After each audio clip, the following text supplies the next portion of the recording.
What's going on, everyone? Is your coworker dumping a bunch of work on you, or your boss keep dumping more and more workload on you? And Tublet. Thanks so much for being here. Good morning. Okay, so this is a tricky topic, right? Okay. So let's get right to it. Our first question is from Kyle. This comes from West Hartford. My boss dumps his work on me, but he calls it delegating to me. Can I say something to him about it? Oh, okay. Well, yes, but there's a strategy Right. behind it. So, here's the question: why are they, and how do you stop this from happening? So, if you didn't know, I used to own my own company, and I used to deal with this all the time with other coworkers dumping work on each other. And at the end of the day, it's not right. Everyone needs to do their fair share of work. So, what do? Because you don't want to make it a toxic workplace, but you also don't want to do your coworkers work for them. So, here's my advice for you. Now, you need to tame the work shy offload. So, what does that mean? You need to put the workload and make it fair for yourself and make sure that they don't put it onto you for just no reason. So, have you ever encountered getting more work from your boss or from other people in the workplace? So, if you have, you're like me. I do my job and I do it very efficiently, and I always end up doing more work than the next person. And it makes me think I should go just be lazy at work. I'm getting paid the same, but at the end of the day, it doesn't look good. So this is my tips and tricks how to avoid getting more work put onto you. So dealing with work shy offloaders. So the work shy offloaders, the definition's on the screen. And if you don't know, it's just people who try to offload work on you and to avoid work for themselves. And almost everyone I know ran into this. I get just so I just finished a consultant with another influencer. They work a 9 to 5 and they want to transition out.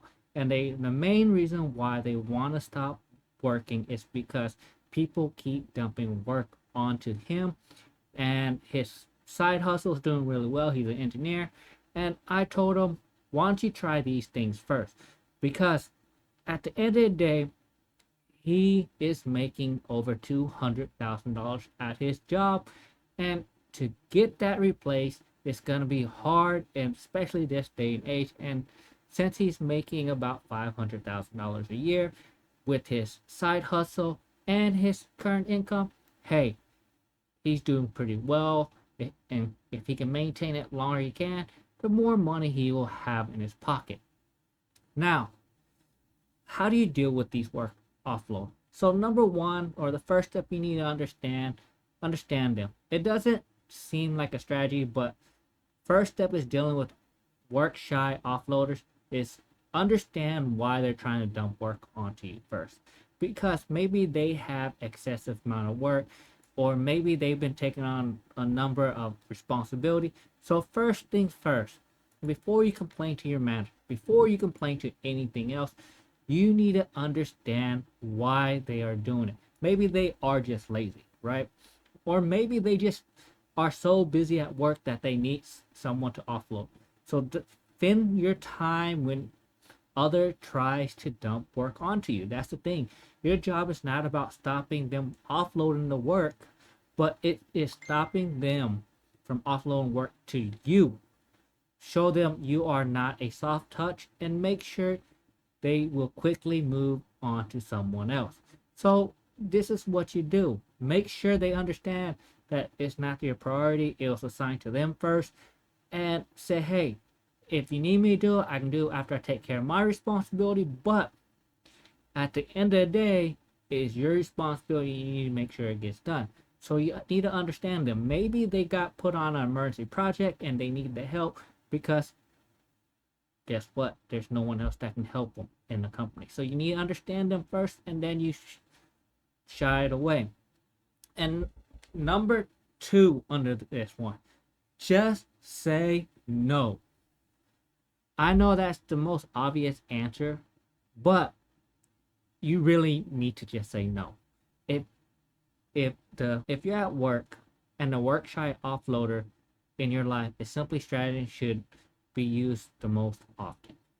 It depends on who the person is and what they are, but just say no. Communicate with them that none of these things are your responsibility and you cannot take them on at this time. Now, at the helpful sense, no is a full sentence. So you can just tell them no, don't give them a reason why, but it's best to explain to them. Remember that you are in a workplace and just say, hey, no, I can't do it. I'm busy. I'm booked up right now. And you can add it to the pile, but I'm not going to get it done for a week. I'm not going to get it done for 2 weeks. And that's if I don't get more responsibility. So explain to them you're booked up and just say no. You don't have to do it, especially if it wasn't assigned to you and it was assigned to them. Now, number 3 is nip it at the bud. Find out the issue with the reason why they're trying to assign it to you. The issue is dealt with as soon as possible. So maybe they're overworked and then you're like, okay, no, I can't do it. Go talk to the manager. Maybe he can reassign it to someone else. Just nip it at the butt. Say no. Go to the manager. Let them sign. Go to the director. Let them reassign it. So push them off to someone else so they understand that you are busy, and offload it and nip it at the butt. Don't wait for it. Don't entertain them. Just say no and push it on to something else, just so they understand, because they're going to keep coming back. If someone asks you twice in a short order to do a job that belongs to them, you can assume that they're going to keep trying to make you do their job. So you have to nip it at the butt. Say no, go talk to the manager, I'm busy, and make sure they understand that they can't do it. Nip it at the butt. Don't let them do it.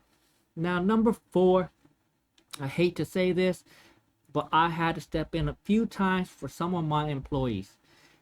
Run it by the boss. So go talk to the manager, go talk to XYZ and say, hey, Bobby keeps asking me to do this work for him. I'm too busy. And he will answer it from there on. So tell your boss, tell your manager, hey, my coworker is trying to push this work onto me. Is there a reason why he's trying to push it? Because the boss might not understand what's going on. So if you run to the boss, it's not telling on him. You're telling your boss that you can't do it, so he can't run around and say you just outright refuse it. So you need to play defensive on this and go ahead and tell your boss, so that next time he try to ask you, he's like, oh no, he's gonna tell the boss because I didn't want to do my work. So because the boss will understand what's actually on that person's schedule, and maybe he'll just offload it to someone else and not ask that person. Now, let's say that they keep trying to do it. You talk to your boss, you talk to the manager, and they're like, hey man, we need you to handle it. So this is where you go into step 5. Ask for a pay raise. And say, hey, I got hired on to this position, and since you trust me so much, I trust that my paycheck is going to go up, because I was hired on to do XYZ. I'm doing XYZ. You trust me enough so I can handle more work. Fine, I'll be able to handle more work, but my paycheck needs to reflect it. Because you are trying to be a team player, but hey, if you're not getting paid for it, at the end of the day, that other person's supposed to get paid to do that work. So guess what? Ask for a pay raise. There's nothing wrong with it. And when you ask for it and they keep giving it to you, maybe you get that pay raise you want, and then you take on the job. But until then, hey, I'll tell them, hey, it's not my job description. I'm trying to do what I can for y'all. I'm busy. But if you add it to my job description and give me a pay raise, I'll offload some of the easier work to someone else. Try to negotiate. Number 6. This is a very helpful thing. Email. So if they keep trying to get you to do things, your boss, manager, make sure you have this all on record. Email this. Communicate with the people. Communicate with your boss. Say the boss said do this. All right, put it all in email. So when you do try to say, hey, this person is not doing his job, you got an email. You're trying to get a raise, you got an email you're taking, so that you can have everything documented. And let's say they try to blame a mistake on you because you did it. and you're just like, oh, no, no, no. In the email, he told me to do this. So make sure you document everything, because you don't want that to get you fired, because at the end of the day, it wasn't your responsibility to do that one job. It was someone else, and they need to take responsibility and make sure it's in email. And number 7, I'll only recommend this in specific situation, and that is set up a trap. And what do I mean by set up a trap? If someone keeps asking me to do their work for them, I will ask them to do it in an email, and then I would BCC, blind carbon copy it to the directors and managers and see what they say. When you BCC it and they respond back, do it because I'm telling you to do it, now the upper management know, and then you can bring it up to them so you can get it resolved with HR and upper management. So only when it's to extreme, you want to set this up to BCC, to maybe to the owner, to maybe to your director, so they can understand, say, hey, I'm busy, I'm doing my job, this person can't do his job, he might not be qualified for the role. So you set this trap up so that the people on the other end see, hey, that dude's not qualified to do it, so why is he in that position?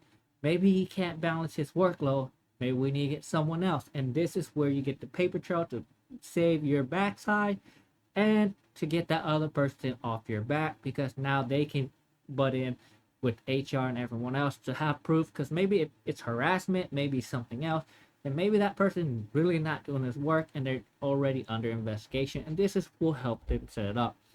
So in conclusion, if you have a work shy offloader and they're trying to get you to do their work, don't do it. If you do not have to, make them do their workload and understand they got paid and hired on to that job to do their job, not you do their job for them.